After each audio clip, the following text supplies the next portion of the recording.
Hello, and welcome to Skyrim Bedtime Stories with me, KDB.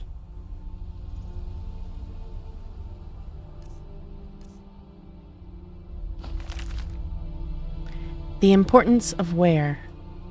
Ancient Tales of the Dwemer, Part 3, by Marobar Sull.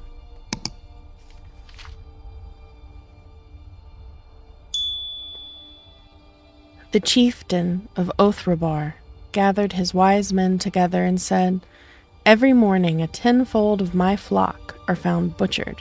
What is the cause?" Fangbith, the war leader, said, "A monster may be coming down from the mountain and devouring your flock." Gorik, the healer, said, "A strange new disease perhaps is to blame." Baron, the priest, said, "We must sacrifice to the goddess for her to save us." The wise men made sacrifices, and while they waited for their answers from the goddess, Fangbith went to mentor Yoltereg and said, "You taught me well how to forge the cudgel of Zolia and how to wield it in combat, but I must know now when it is wise to use my skill. Do I wait for the goddess to reply, or the medicine to work, or do I hunt the monster which I know is in the mountain?" "When is not important," said Yoltereg. "Where is all that is important." So Fangbith took his Zolik cudgel in hand and walked far through the dark forest until he came to the base of the great mountain. There he met two monsters.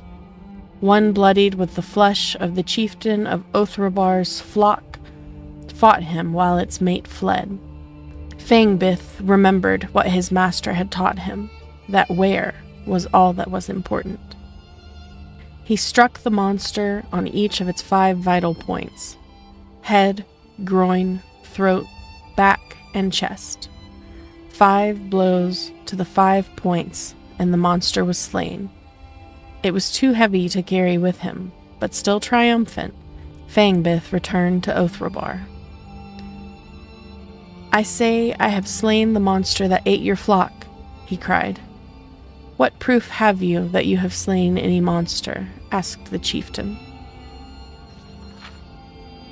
"I say I have saved the flock with my medicine," said Gorik the healer. "I say the goddess has saved the flock by my sacrifices," said Baron the priest. 2 mornings went by, and the flocks were safe, but on the morning of the 3rd day, another tenfold of the chieftain's flock was found butchered.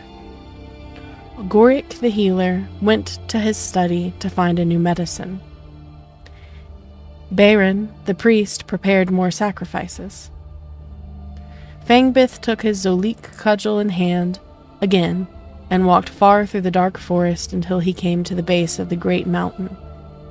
There he met with the other monster, bloodied with the flesh of the chieftain of Othrabar's flock.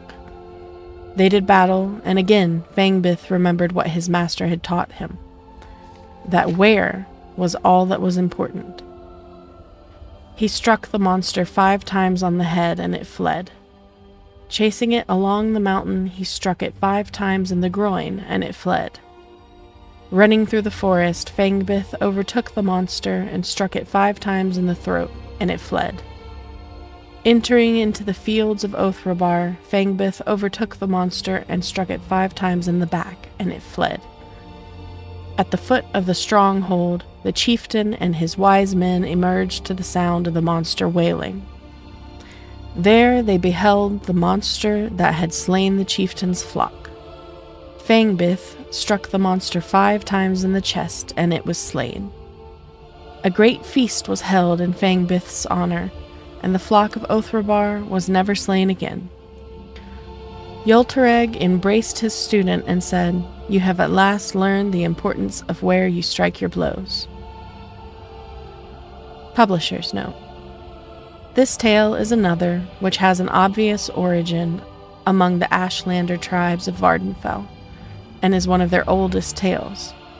Marobar Sull merely changed the names of the characters to sound more dwarven, and resold it as part of his great collection.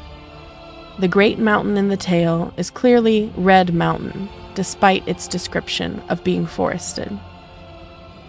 The starfall and later eruptions destroyed the vegetation on Red Mountain, giving it the wasted appearance it has today. This tale does have some scholarly interest, as it suggests a primitive Ashlander culture, but it talks of living in strongholds, much like the ruined strongholds of Vardenfell today. There are even references to a stronghold of Othrabar, somewhere between Vardenfell and Skyrim, but few strongholds outside of sparsely settled Vardenfell have survived to the present. Scholars do not agree on who built these strongholds or when, but I believe it is clear from this story and other evidence that the Ashlander tribes used these strongholds in the ancient past instead of making camps of wick-wheat huts as they do today.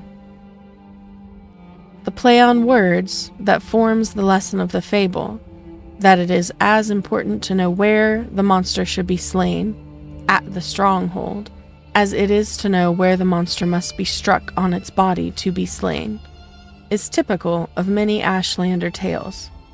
Riddles, even ones as simple as this one, are loved by both the Ashlanders and the vanished Dwemer.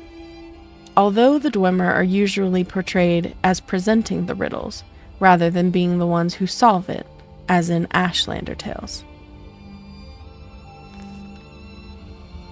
Thank you very much for watching. If you liked it, click like, and if you'd like to hear me read you more Skyrim Bedtime Stories, consider subscribing. Thanks.